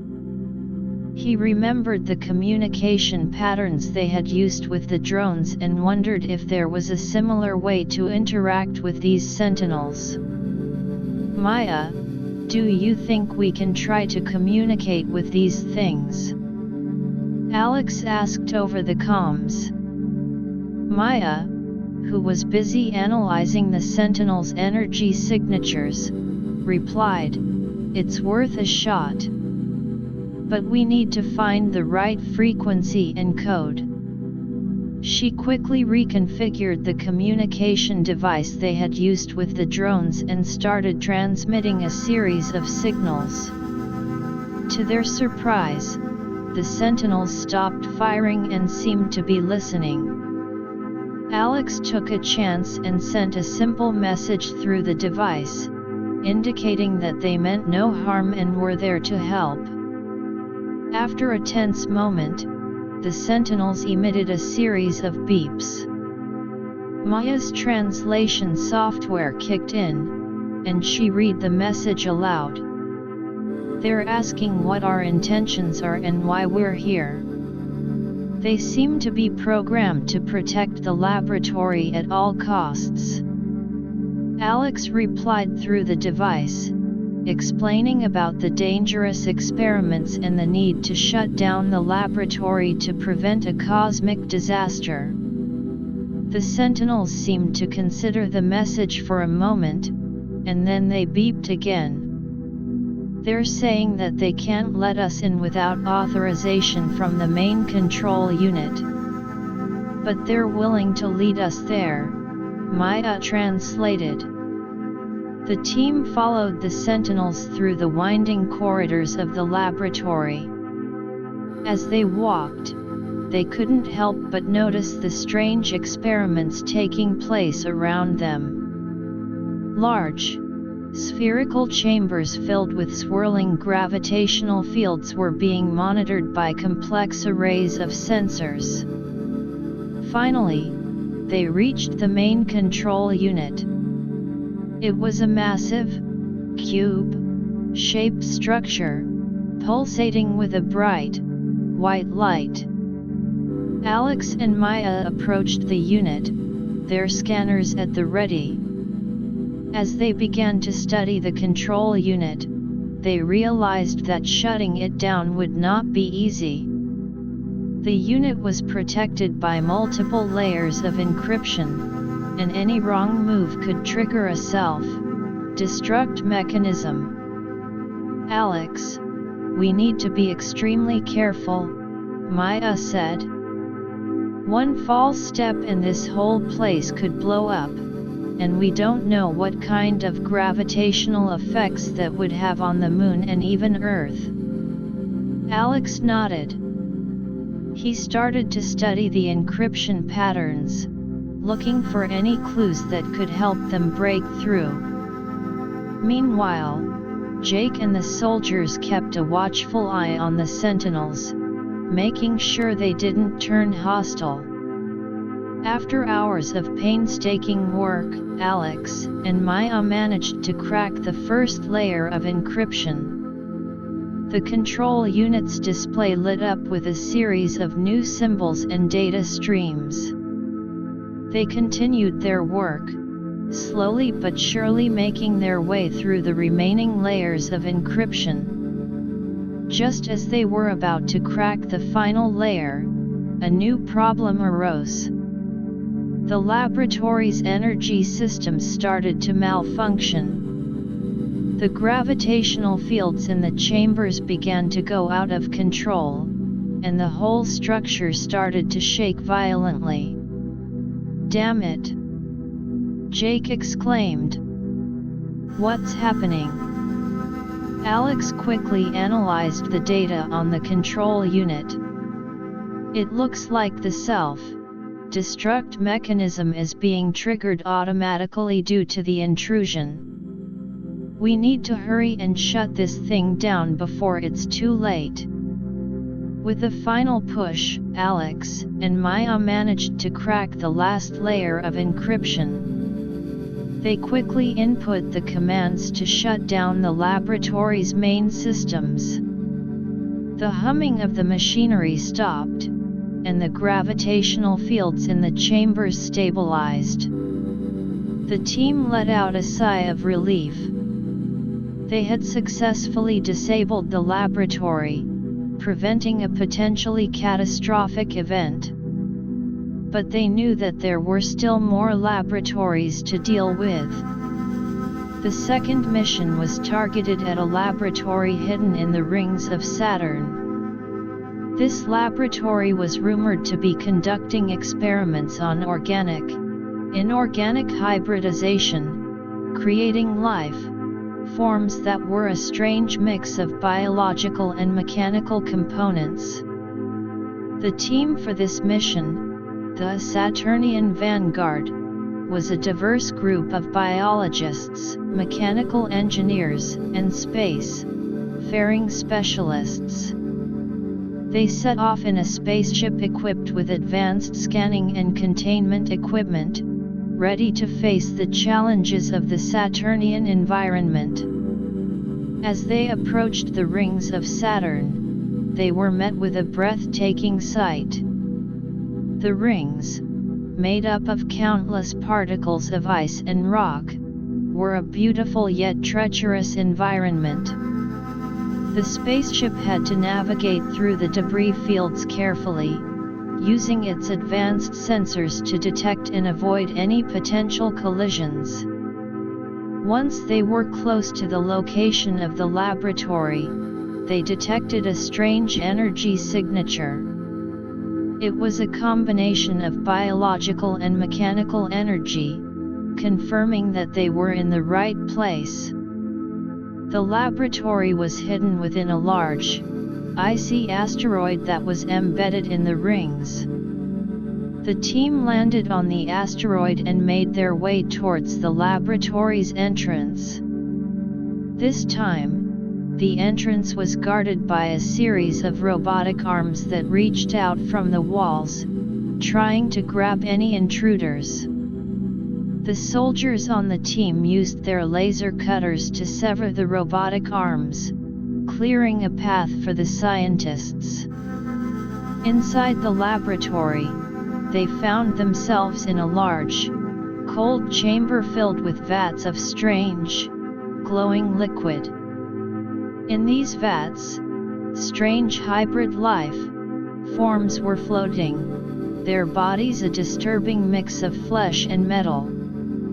As they explored further, they were attacked by a group of these hybrid creatures. These creatures were fast and agile, and they had sharp, metallic claws.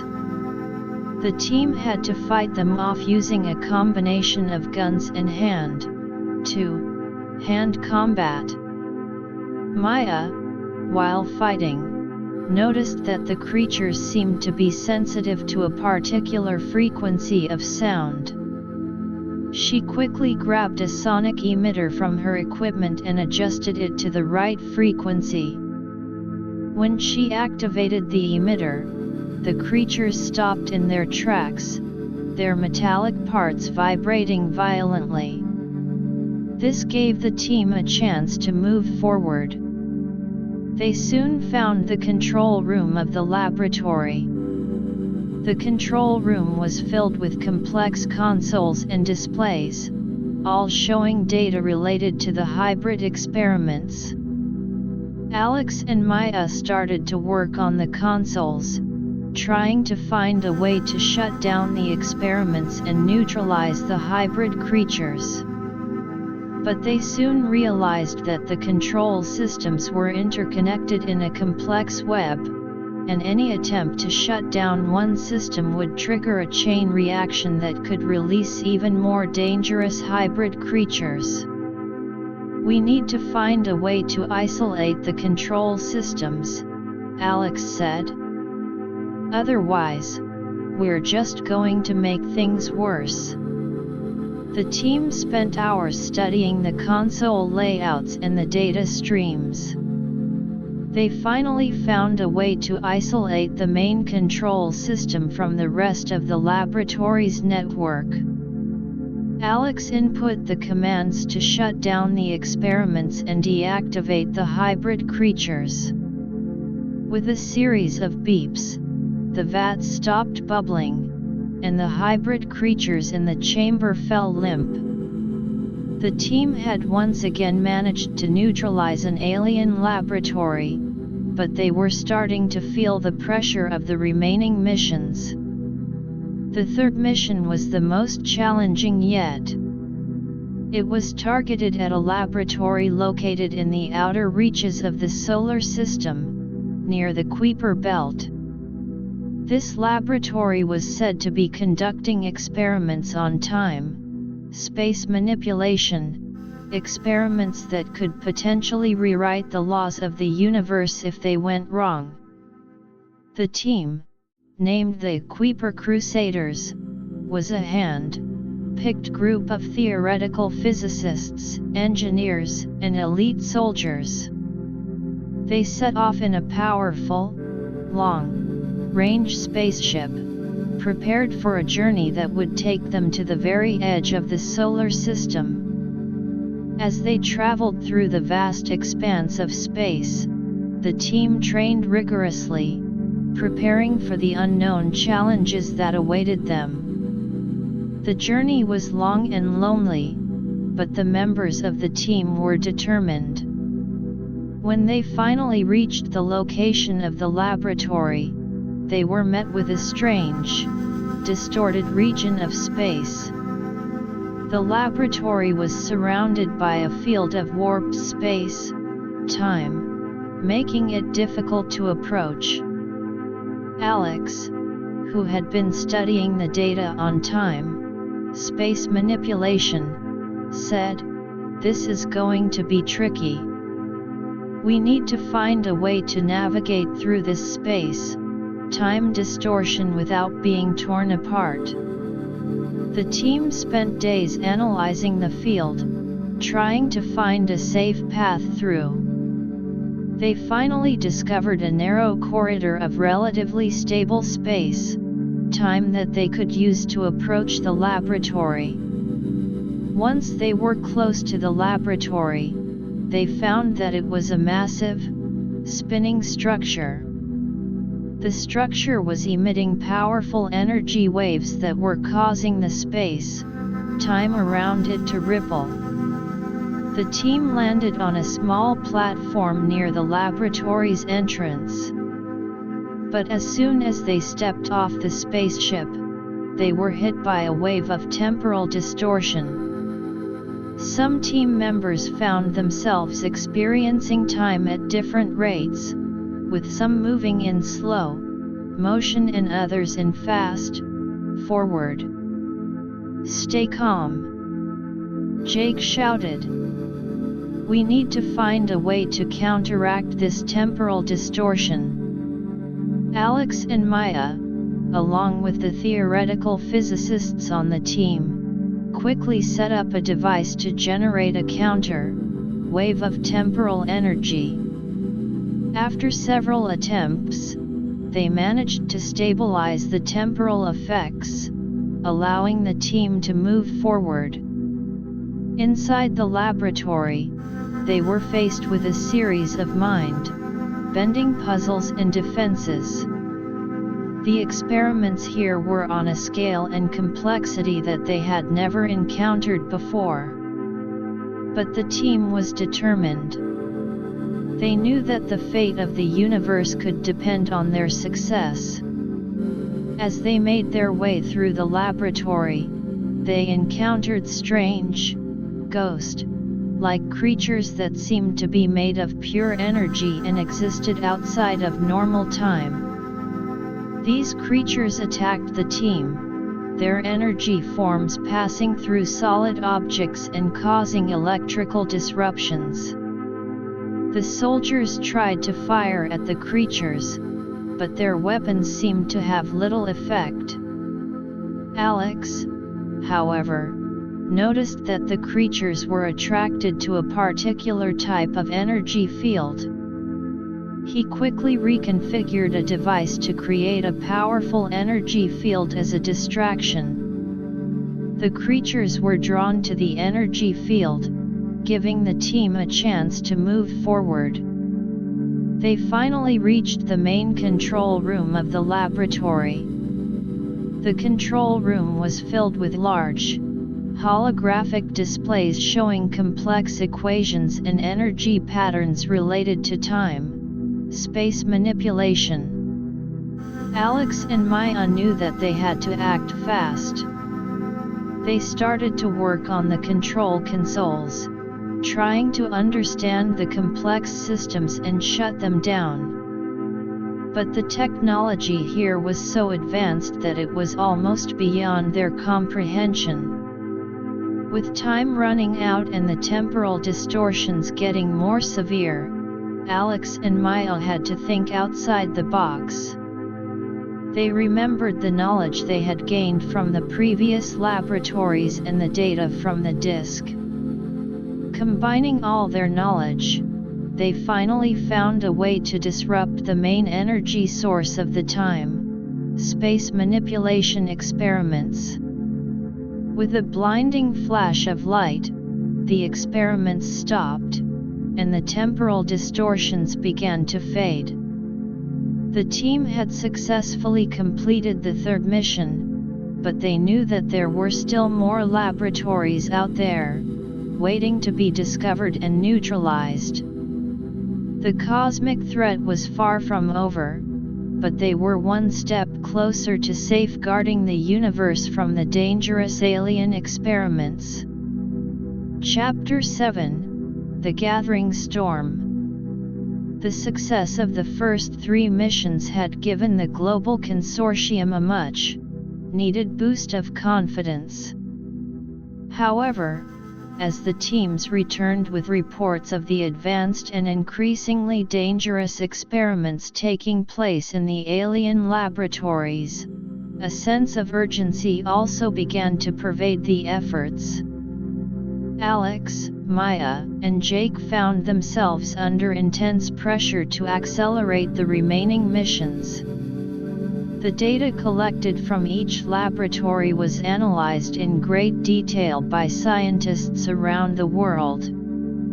It became clear that the alien experiments were part of a grand, yet misguided, plan to reshape the very fabric of the universe.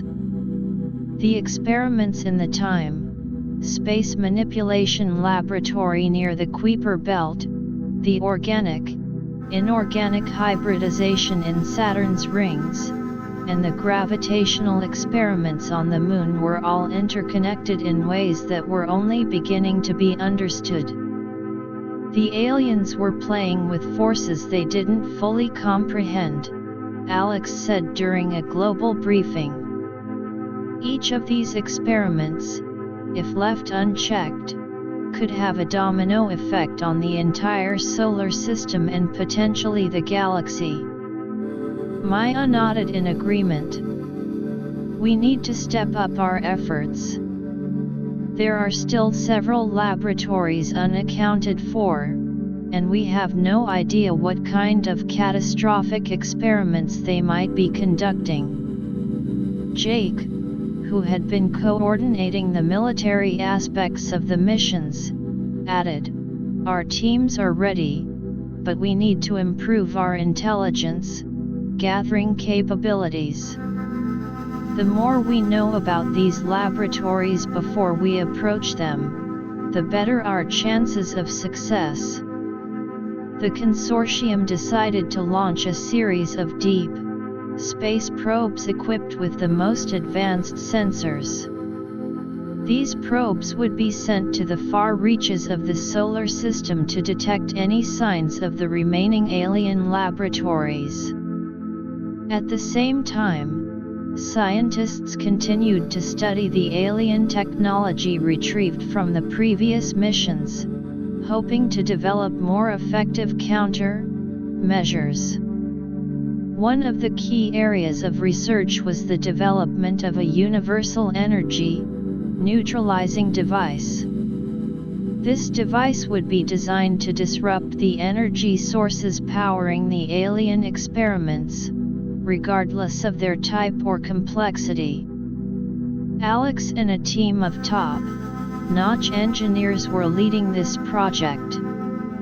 "We need a device that can adapt to different energy signatures," Alex explained to his team. "Whether it's gravitational, temporal, or some unknown form of energy, this device should be able to neutralize it." The engineers worked tirelessly, testing different prototypes. Meanwhile, Maya was leading a group of linguists and code breakers to further decipher the alien language. The more they understood the language, the better they could communicate with any alien-controlled systems they might encounter in the future missions. As the days passed, the deep space probes started to send back data. One of the probes detected a strange energy signature in the vicinity of Neptune. The energy signature was unlike anything they had encountered before, a complex blend of electromagnetic and some form of dark energy, like readings. Alex, Maya, and Jake immediately convened a meeting to discuss the new discovery. "This could be another laboratory," Jake said. "But we need more data before we send in a team." Maya studied the sensor readings. "The energy signature is fluctuating, which makes it difficult to get a clear picture. But we might be able to use some of the new decoding algorithms we've developed to analyze it further." Over the next few days, Maya and her team worked on the data.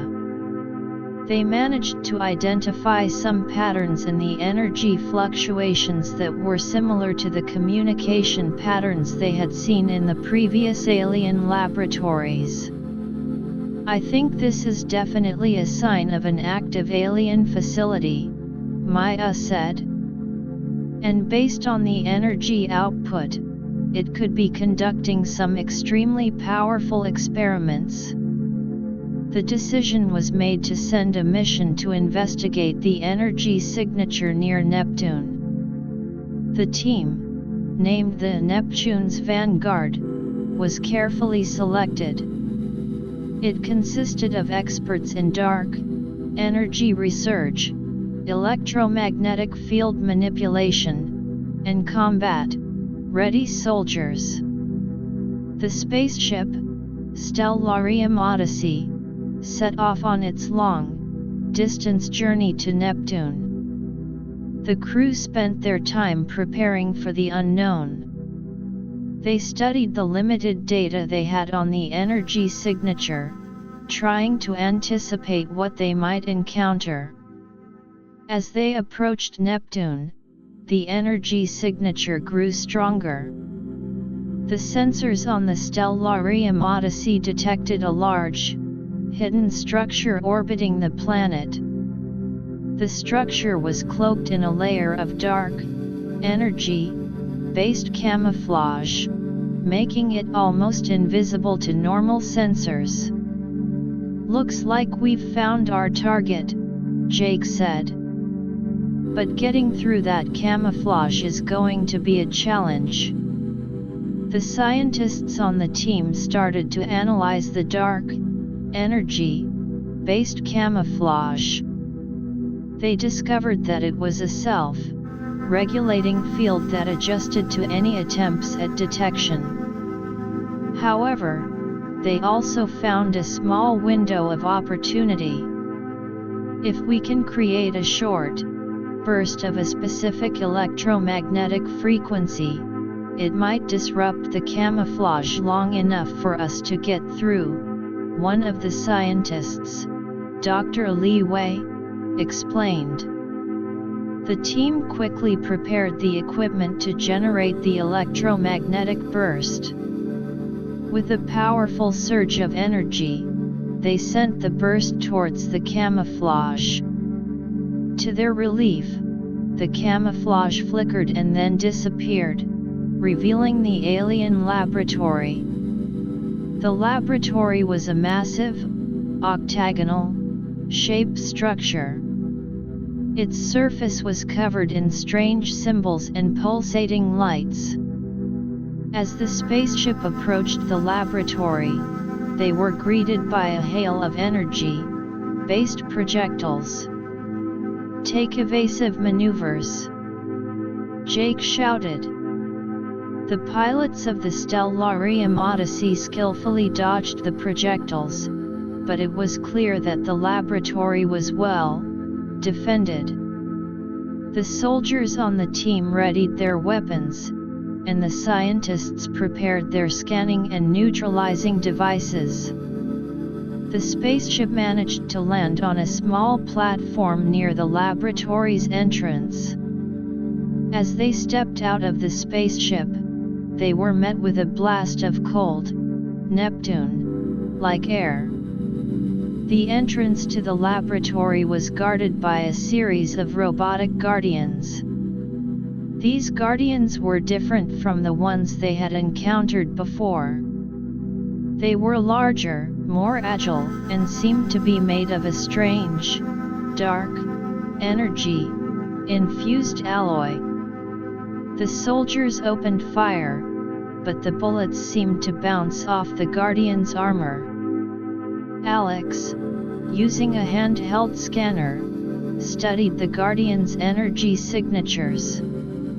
These Guardians are powered by a combination of dark energy and some form of exotic matter, Alex said. "We need to find a way to disrupt their power source." Maya, in the meantime, was trying to communicate with the Guardians. She used the communication device and the language patterns they had deciphered. To their surprise, the Guardians stopped attacking and emitted a series of beeps. "They're asking for our purpose here," Maya translated. Alex replied through the device, explaining about the dangerous experiments and the need to shut down the laboratory. The Guardians beeped again, but this time, the translation was less clear. "It seems they're confused," Maya said. "They're saying something about a greater plan and that we shouldn't interfere." Jake stepped forward. "We can't let their so-called greater plan put the universe at risk.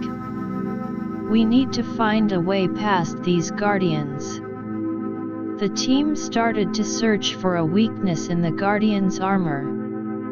After a thorough search, they discovered a small, vulnerable spot near the Guardian's power cores. The soldiers focused their fire on the vulnerable spots. With a series of powerful shots, they managed to disable one of the Guardians.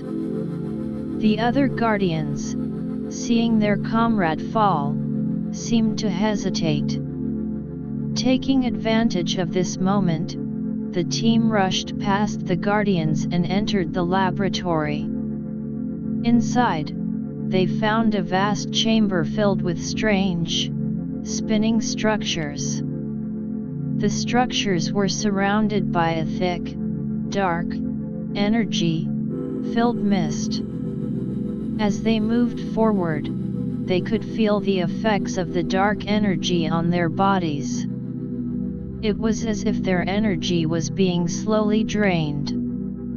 "Everyone, put on the energy shielding suits," Alex ordered. The team quickly donned the special suits that had been developed to protect them from the harmful effects of dark energy.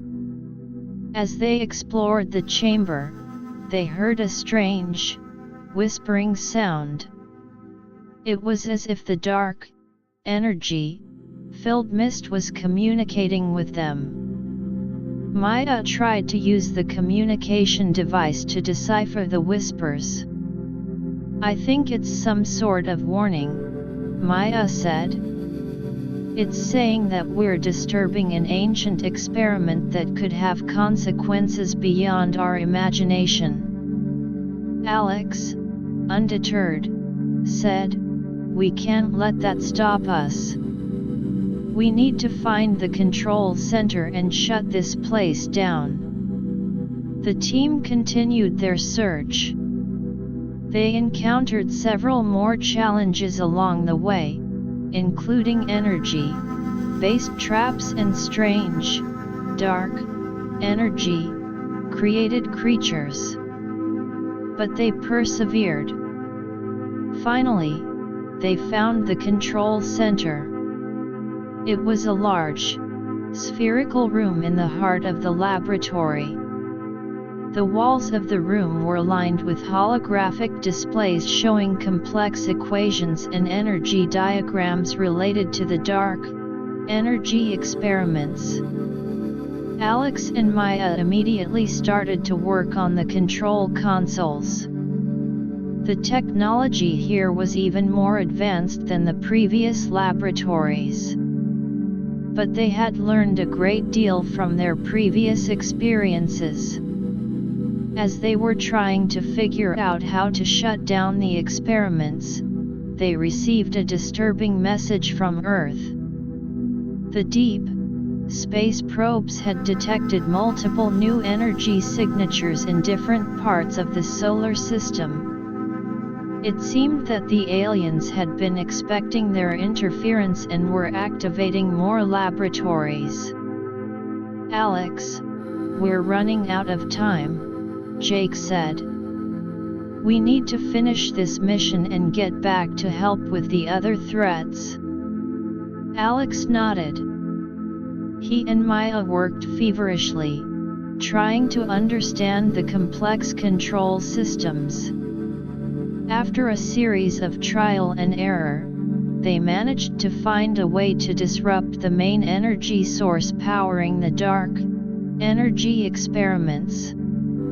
With a bright flash, the spinning structures stopped, and the dark energy-filled mist started to dissipate. The team had successfully neutralized the laboratory near Neptune, but they knew that the situation was getting more dire. Back on Earth, the news of the multiple new energy signatures spread panic. The global consortium was faced with a difficult decision. They had to prioritize the missions to the new laboratories, but they also needed to ensure that the ones they had already neutralized remained dormant. Alex, Maya, and Jake, upon their return to Earth, were immediately called to a high-level meeting. The leaders of the consortium were looking to them for guidance. "We need to divide our resources," Alex said. "We should send teams to the most dangerous-looking new laboratories first, while also leaving some teams behind to monitor the previously neutralized ones." Maya added, "And we need to speed up the development of the universal energy neutralizing device. It could be our key to quickly dealing with these threats." Jake nodded. "I'll start reorganizing the military forces. We need to be more efficient and better coordinated in our missions." As they left the meeting, Alex, Maya, and Jake knew that they were in for a long and difficult battle. The gathering storm of alien threats was growing stronger, and the future of the universe hung in the balance. But they were determined. They had faced challenges before and overcome them, and they were ready to do it again. The global community was united in its efforts, and together, they would fight to protect the universe from the dangerous alien experiments. Over the next few days, preparations were made for the new missions. The teams were assembled, and the spaceships were readied. Alex, Maya, and Jake took on the roles of mentors and coordinators, sharing their experiences with the new teams. One of the new teams, preparing to set off for a laboratory near Uranus, was led by a young and brilliant scientist, Dr. Amara Singh. Alex met with her before the mission. "Dr. Singh, this is going to be a tough mission," Alex said. "But I have faith in you and your team. Remember, communication is key, and don't hesitate to use all the knowledge we've gathered so far." Amara nodded. "Thank you, Dr. Thompson. We're ready. We've studied all the data, and we're confident we can handle whatever comes our way." As the spaceships took off for their respective missions, Alex, Maya, and Jake watched with a mix of hope and trepidation. The fate of the universe was in the hands of these brave men and women, and they could only hope that their efforts would be enough to stop the alien threat once and for all. The battle was far from over, but they were determined to see it through to the end.